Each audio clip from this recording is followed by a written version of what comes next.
as I said last week and continue to say, the administration needs to immediately provide the intelligence to Congress that drove the decision to eliminate Qasem Soleimani. We all agree that Soleimani was an enemy of the United States, but that in and of itself does not justify the administration's action. So far, I haven't seen anything that indicates that the killing of Soleimani has prevented an imminent attack against Americans, and certainly nothing that indicates his death alone, absent any strategy for managing the fallout or longer-term strategy for Iran as a whole, is going to make Americans or our interests more secure in the short, medium, or long term. Reporting over the weekend indicates that members of the administration may have been pushing for a strike against Soleimani for months.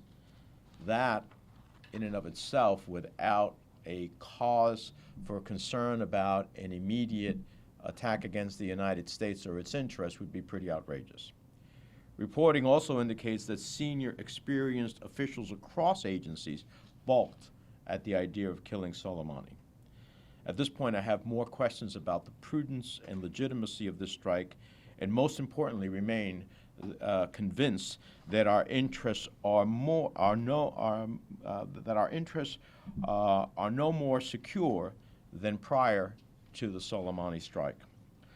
Our troops in Iraq, whose very presence is now under more pressure than ever, have diverted their attention from fighting terrorists that pose a direct threat to the homeland.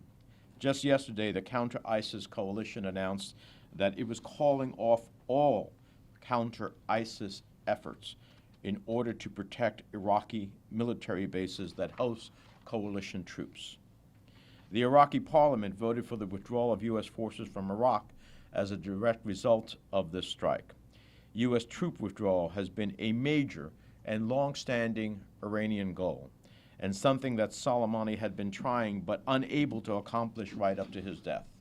In death, he has accomplished what he could not in life. Iran announced this weekend it would roll back all of its commitments under the Joint Comprehensive Plan of Action. While I was no supporter of the deal in 2015, now Iran is closer today to a nuclear breakout than when President Trump took office. And we have isolated ourselves from the international alliance that we built to constrain Iran's ambitions. By way of example, Iran just had naval exercises with Russia and China, two countries that had joined us to pressure Iran in terms of its nuclear ambitions. Across the region, it appears we are gearing up for unknown consequences. Military family members had to unexpectedly say farewell to their loved ones as the president moves thousands of Americans to the Middle East after campaigning on a promise of ending endless wars. The administration owes Congress and the American people some serious explanations, which is why, along with the Democratic leader, I have asked the administration to fully and immediately declassify in full the January 5, 2020 War Powers notification that the administration submitted to Congress following the targeting of Qasem Soleimani. I think that it is important.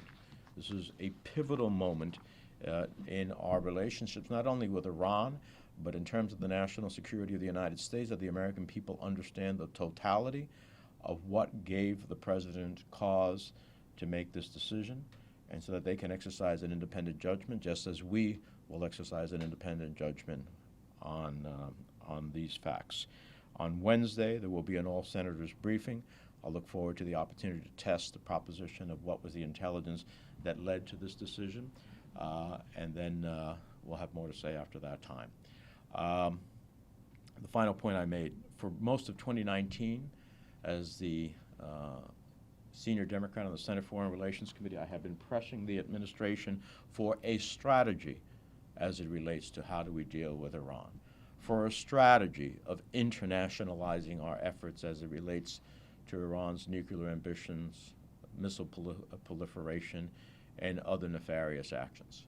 What we have here to date is a series of tactics in which there is no strategy assembled to ultimately get to the goals that we want.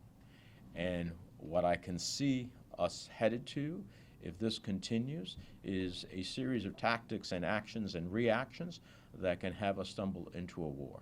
And the last thing that we can tolerate is a march to war that has not been authorized by the Congress of the United States. And any such authorization would start in the Senate Foreign Relations Committee, where the authorization for the use of military force jurisdiction lies.